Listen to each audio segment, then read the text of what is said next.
Alright, just a quick video about how I categorize women. Shout out to my speaker over there. Now, this isn't to say I treat them like objects, but it's definitely healthy, and I think it's healthy for women to do this as well, to put people that you interact with in an intimate manner in categories. Primarily two categories. Pretty simple. A and B.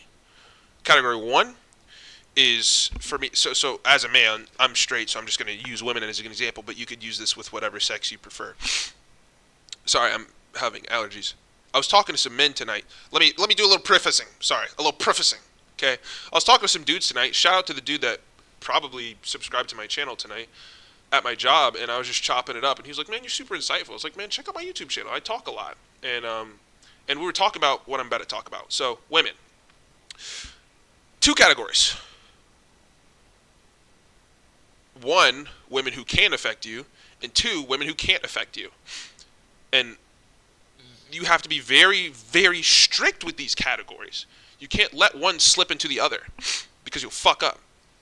It's definitely more dangerous to let the ones that can't affect you slip into the category that can affect you, and it's very easy to do that, and it's hard to recognize when you're doing that. I've fallen victim to this before, and I'll give an example. So let's say I'm talking to a girl at some, I don't know, venue, and she goes, "Yeah, my father's not around, and I've had a lot of really bad relationships in the past. Boom, I'm never gonna marry you." Hey, say what you want, it's my fucking preference. I will never marry a girl who has a terrible past. I'm not dealing with it. So instantly, I'm putting her in that category. And I think the earlier you put them in that category before they get their fingers in your heart, the easier it is to protect yourself. So let's say you have a girl who has 150 bodies and was kind of used up in high school or something like that, and she has a lot of damage. It's a possibility that damage will project on you at a certain point in the future. So to avoid that, you kind of gotta not put her off to the side, but you got to make sure you keep her at a distance. You can't let her in too early. If you let them in too early, it's dangerous. You have to be very stringent with your fucking, checklist. It's an interview. Because think about it.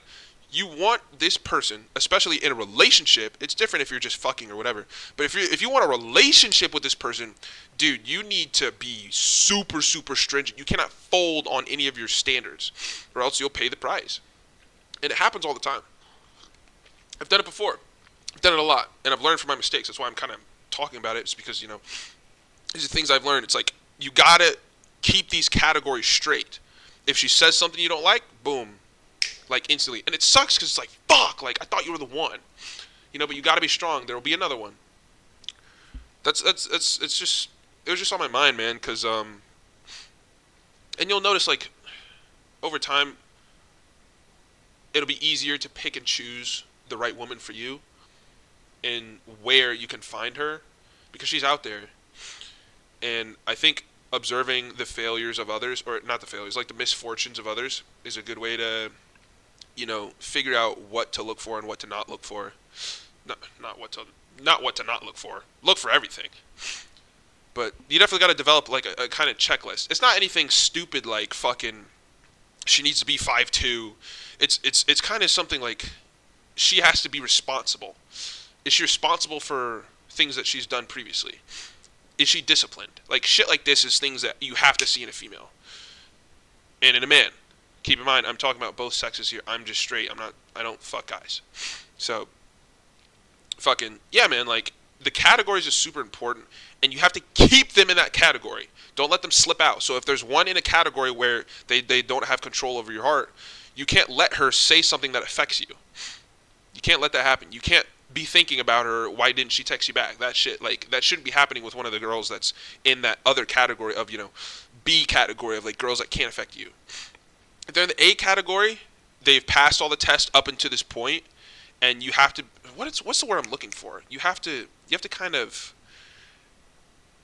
not interview, but I'm going to think about this word later, it's going to piss me off.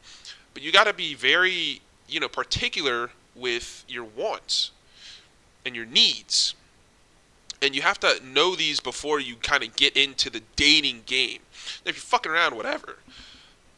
Whatever, but make sure if you're fucking around, you're making a list mentally of the things that you don't like in that girl and the reason you're not cuffing her. And then don't look for those, or look to not see those things in the one that you want. You know what I'm saying?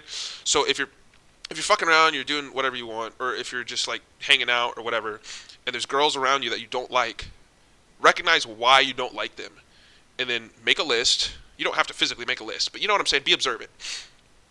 And then kind of use that as a framework to find the girl that you actually want.